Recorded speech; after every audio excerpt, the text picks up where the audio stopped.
How you doing, folks? This is Tamil Aker, your favorite home inspector. Um, Today, I wanted to talk to you guys a little bit about new construction properties. And the question I always get that comes up a lot is when I'm purchasing a new home and if it's new construction, should I get that property inspected? And I always tell folks, absolutely. So I'm here at a house that they're building right next door to my current home because the neighborhood is pretty new. So, excuse me, there's a lot of new construction happening here. But there's always mistakes that can be made. So, yes, by all means, I tell folks get those new construction properties inspected. There's a couple of different ways you can have those properties inspected. Some folks do not have what's called the phased inspection done, and those typically happen, excuse me, once there's different stages to it. So there's this framing stage, like this house is beyond the framing stage. They've already started the rough in for electrical, plumbing. Let's see here. Yeah, they've already put in some plumbing, fire suppression system stuff. So yeah, there's things that there's code requirements for each city. There's what's called the International Residential Code, and then you have the electrical code, plumbing codes, things of that nature. But as a part of that process, different cities and municipalities adopt codes that they adopt the codes that they choose to enforce. So a lot of times, when you go into a home, it depends on what city you live in, certain things aren't done because that city hasn't adopted that code.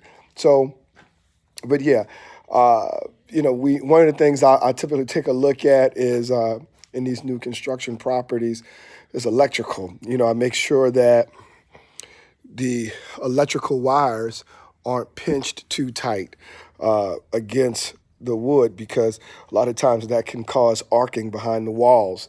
So I'll go through that. If the house plans are available, I'll check to make sure that those plans are being followed by the builder. Uh, then you have different codes and requirements for when you have gas piping in a house. You have code requirements based on the electrical and how it passes through the walls, right? So there's just tons of different things that must be adhered to. Uh, so there's a bunch of different things that happen too as well. Like you have the insulation in the walls, having that minimum of an R13. You can kind of see here that there's the R13 actually written on the insulation by the manufacturer. So that's one way that you can tell what the makeup of the product. But there's just a host of different things that will come into a property and we look at to make sure it's good. The foundation, that's a very, very important part, especially here in Texas. The foundation is just so integral. The foundation basically is what holds up the house. So as they start to build and add weight to the home, it's always good to make sure that the foundation is managing that weight correctly.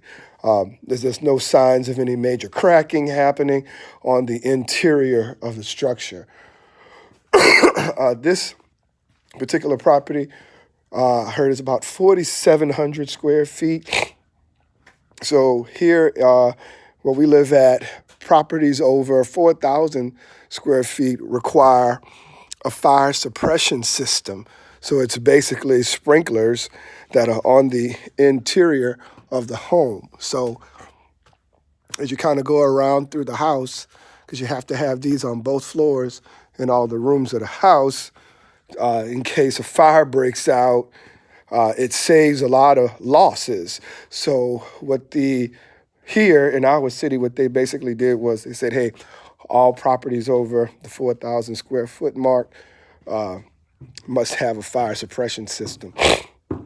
So this is going to be a pretty big house, like I said, right around 4,700 square feet, because I'm very familiar with the builders and the layouts. I just kind of know what the different rooms will be. So, excuse me, I'm just kind of catching a little cold here because it's still kind of cold out here, and this constant weather change has me a little bit under the weather, but nonetheless, I still come out and make it happen for my clients. Here you can see there's a bathroom, the drain pans, different things already installed, the membrane that helps to prevent leaks.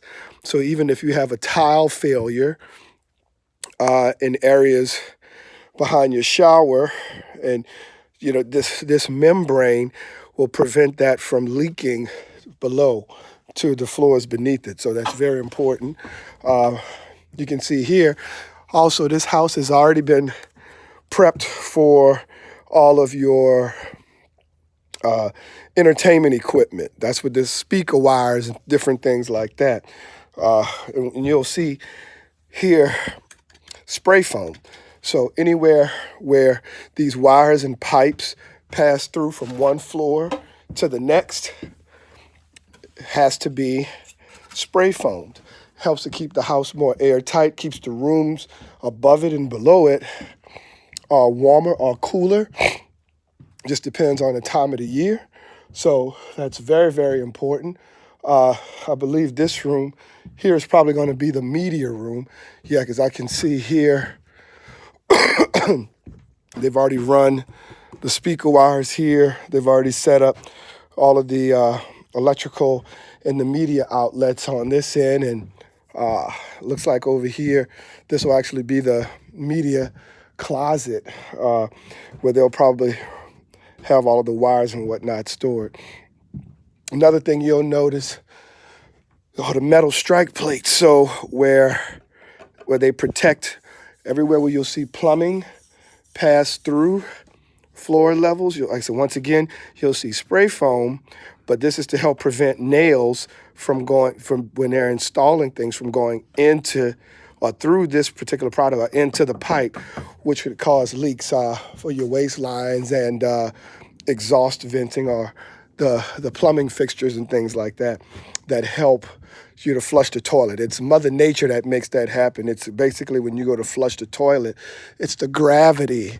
So when you push the lever on the toilet, it opens up the flapper, the air rushes down, and that's what allows the toilet to flush. So that's a very, very, very important process. But like I said, here, looks like I said, there'll be a bathroom here. You have some plumbing there. This is probably going to be more of a game room area. It looks like they'll have a wet bar space in here as well. Because I believe the master in here was on the first floor. So looks like there'll be a pretty big house. Lots of room, lots of space. Because the downstairs portion is not fully opened, they've added an extra room here. So it looks like you'll have a bedroom here with a shared Jack and Jill bathroom and whatnot. So pretty big house. But nonetheless, my point is there's just a lot of details that go into a home, into building a home. And you want to make sure that those folks are doing it the right way. I'd be remiss if I didn't say, there's some great builders out there, some great contractors out there who take their time and get things done right, down to the last drop of paint, down to the last bead of caulk. But, there's for every good story out there, there's 100 other bad stories out there where, contractors didn't do something correctly.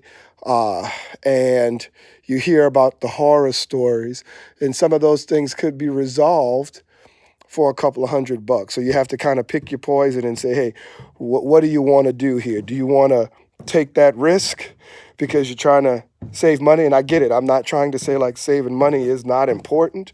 But at the end of the day, when you're going to make an investment, into a probably one of the most expensive purchases you'll ever make, you don't want that to come down to a couple of $100.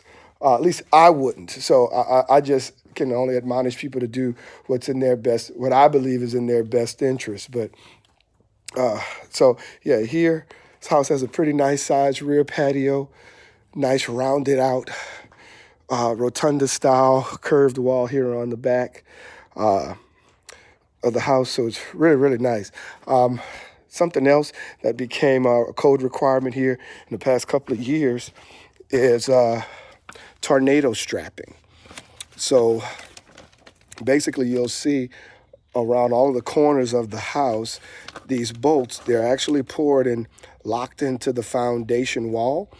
And these straps are attached to the property along with these big screws and whatnot. And it basically keeps the house from twisting. So here in Texas, from time to time, we do get tornadoes. We've been very fortunate that we haven't had any in my neck of the woods. But you'll see these on all corners of the house, and it helps to prevent the house from twisting and coming up off of the slab. I had the unfortunate pleasure a couple of years ago of doing some work out there. It was in Rockwall after they had some tornadoes come through there, and I literally saw where houses were just lifted right off of the foundations because they didn't have tornado strapping, because it wasn't a requirement back then. So here's another example of here at the corners where they have that tornado strapping on the house to help keep it attached to the actual foundation. So yeah, they're making pretty good progress here though on this property. They've already gotten a bunch of things done here. You have what we call them lintels. These are metal pieces. They hold up the brick on the walls above openings. So anytime you have an opening such as this that has, depending on the type of load that's being carried, they'll install these lintels. And here's something else pretty interesting too. A lot of people think that bricks are attached directly to the side of the house, and they're not. They use these brick ties, these little pieces of metal, because there's actually going to be a gap in between the actual brick and the house wrap here, about 3/4 of an inch or so, and it allows air to move back and forth past it, or it's really there to allow, if any moisture builds up behind the wall, it allows it to escape at the bottom of the wall. So you'll see little weep holes at the bottom of the wall. So I'll show you in a second here what those weep holes look like. A lot of times people end up stuffing things in it. So like I'll show you here, there's a weep hole right there, that little space in the wall, and you'll see those every what we call brick widths or widths, right? But basically, that's what allows condensation or any moisture that builds up behind the wall to escape.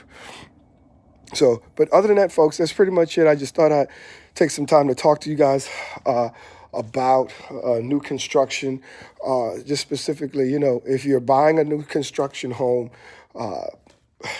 it's in my opinion to have it inspected at all phases. Some people like to wait until right at the end, which is fine because I find defects there, but I also find defects during this part of the process, because I'll come in and test all of the windows to make sure windows are working properly, that the proper installation method was used above your windows as it pertains to your headers, to make sure they're carrying and catching that load as they should. And sometimes you'll see that folks make mistakes, right? But yeah, is it something you should do? In my opinion, absolutely. But anywho, that's all I have for right now. But like I said, anytime you have any questions whatsoever, please feel free to give me a call, 972-590-8719. Or you can always hit us up on the web at www.ahidfw.com. So, from the best home inspector in the industry, have a great day. Stay blessed. Stay warm. Peace out.